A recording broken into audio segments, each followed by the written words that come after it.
Some guns look great on paper but turn into a headache once you take them to the range. Others lure you in with a low price tag, only for you to realize you've bought yourself a project instead of a reliable firearm. But what could happen when a pistol caliber carbine has a feeding system that barely works, or a safety mechanism that might fail at the worst possible time? In this video, we'll talk about 5 PCCs that have frustrated their owners with constant malfunctions, cheap materials, and questionable customer support. From the Hi-Point 995TS jamming up on hollow points to the Kel-Tec SUB-2000's barrel recall and the Just Right Carbine's failure to feed, we're diving deep into the worst offenders. There's also the SIG MPX, which somehow manages to be finicky despite its premium price tag, and a couple of others. If you're thinking about picking up a PCC and you want to know which ones to avoid, you'll want to watch this video in its entirety. I've known folks who swear by the Hi-Point 995TS because it's probably one of the cheapest ways to jump into the pistol caliber carbine world. It certainly has that reputation for being ugly but tough, and it comes with a lifetime warranty that can make a new buyer feel more at ease. However, the 995TS has a history of all kinds of hiccups, and it seems like anyone who picks one up either gets a decent runner that lasts forever or a complete lemon. One of the main gripes is how often it chokes on ammunition that isn't full metal jacket. There are people who say it'll handle certain hollow points just fine, but others describe feeding failures right out of the box. I've seen them fail to feed, fail to extract, and generally jam up if the shooter isn't using a round-nose bullet. Sometimes folks will polish the feed ramp or tweak the magazines, but that only does so much. It's nerve-wracking to have a carbine that's this temperamental about ammo type, especially if the owner is considering it for anything more serious than range plinking. Then there's the magazine situation.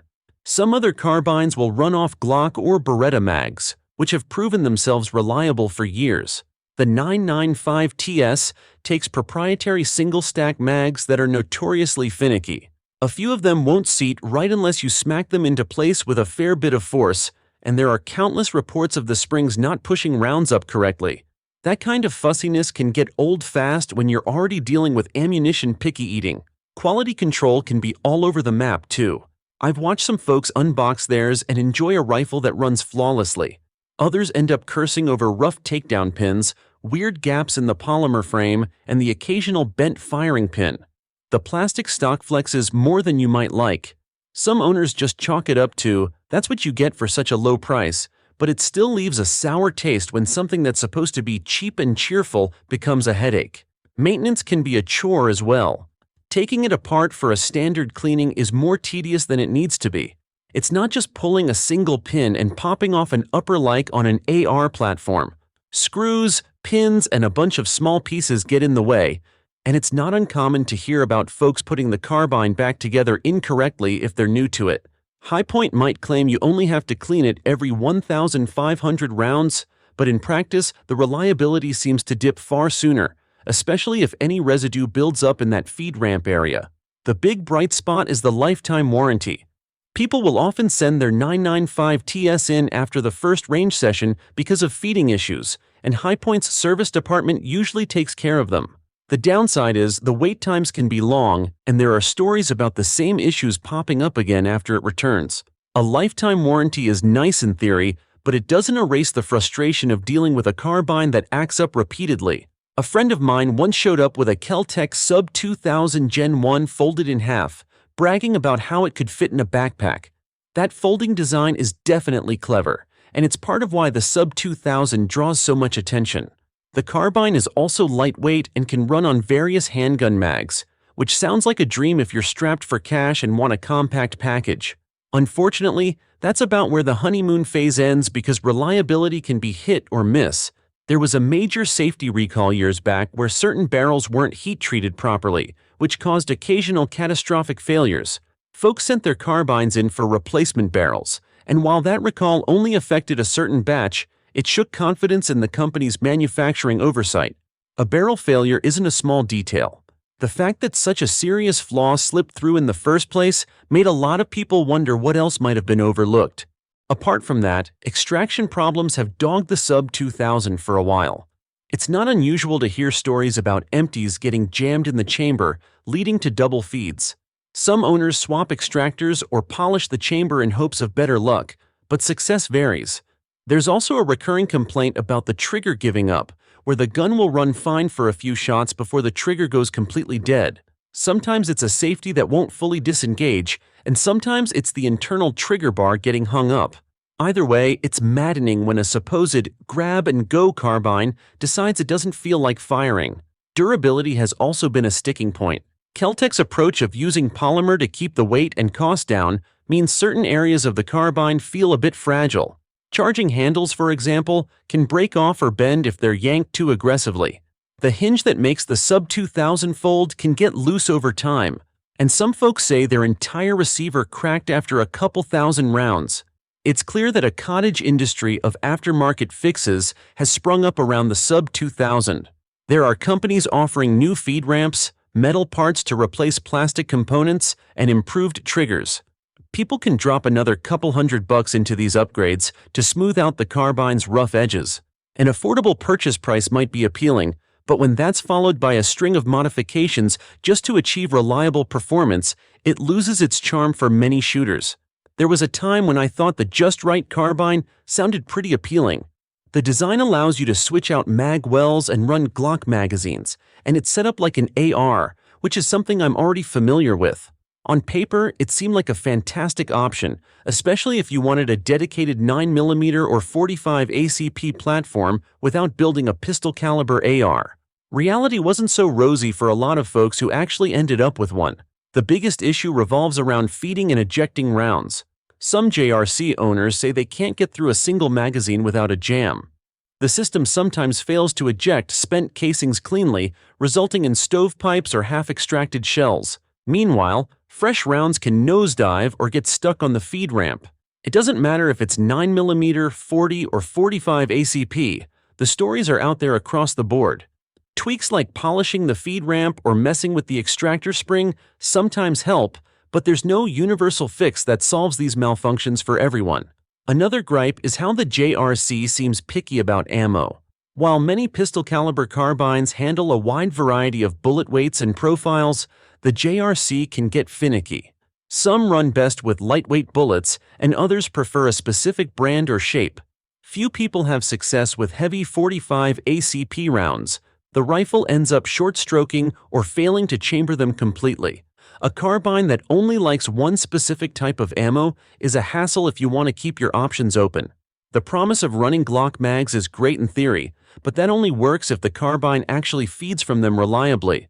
Some people discovered that certain aftermarket mags or even some genuine Glock mags could lead to feeding disasters. A few tried drum mags and got nowhere. A big selling point is the cross-compatibility with your pistol magazines, so it's especially annoying when that doesn't come through as advertised. Another major complaint is durability.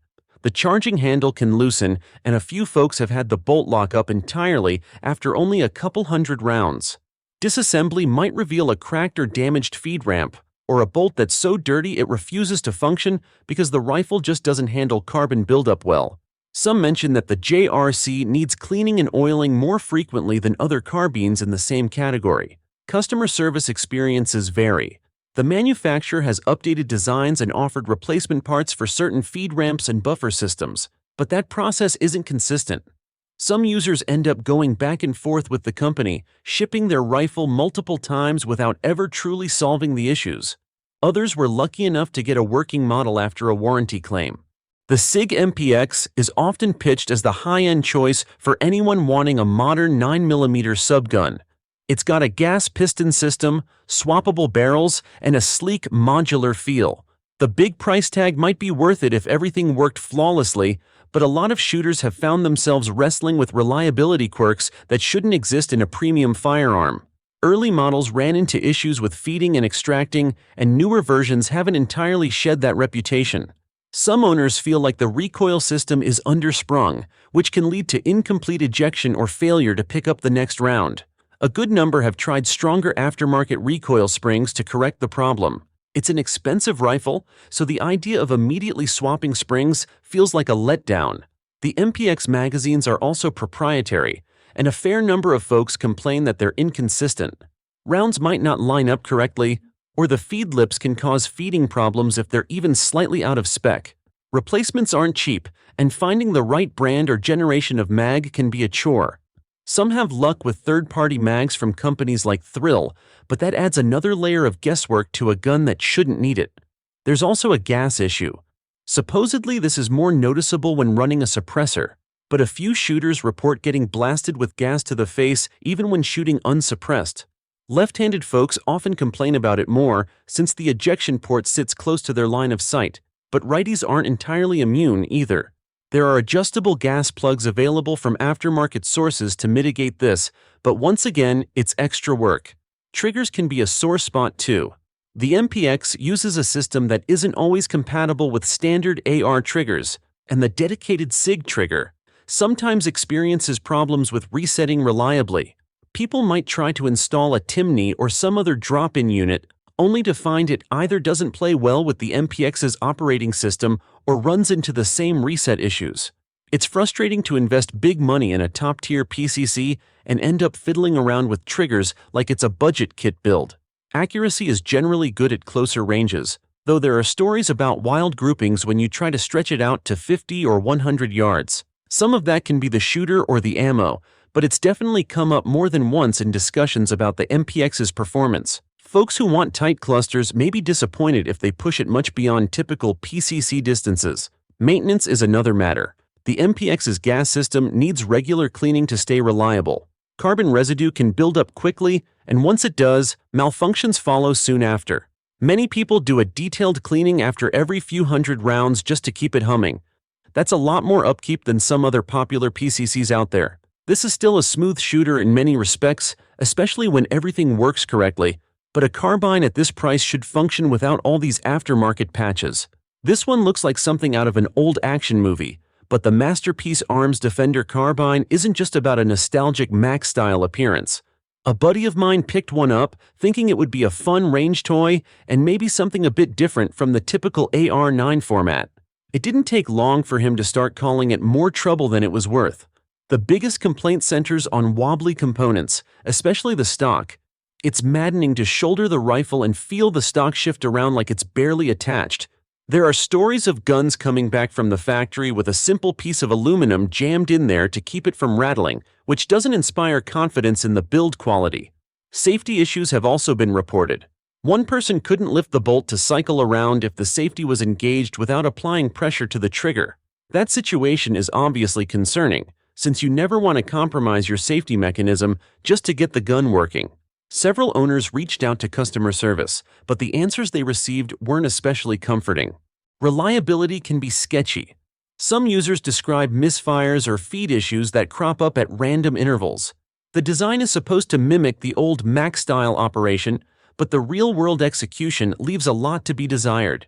If a carbine gives off a chintzy, cobbled-together vibe when you're handling it, that doesn't bode well for consistent function, especially for those who imagine it could serve in a self-defense role.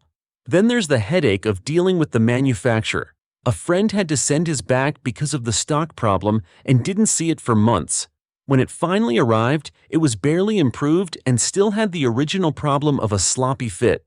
Others mention that parts are sometimes missing from the box, or the wrong accessories are included, leading to multiple back-and-forth emails or phone calls. One would hope that a gun in this price range would at least show better quality control. The MPA Defender Carbine does have a loyal fan or two who say theirs works flawlessly and looks great. Maybe they got lucky. Plenty of others end up complaining about the fit, finish, and questionable safety features. The aesthetic might turn heads at the range, but it's not much good if it feels half-finished. And there you have it. 5 pistol caliber carbines that have caused more headaches than anything else. Do you own any of these? Had better luck with yours? Drop a comment and let us know how it's been treating you. And if you like this breakdown, don't forget to hit that like button, share it with your fellow shooters, subscribe, and tap the bell icon so you never miss a new video.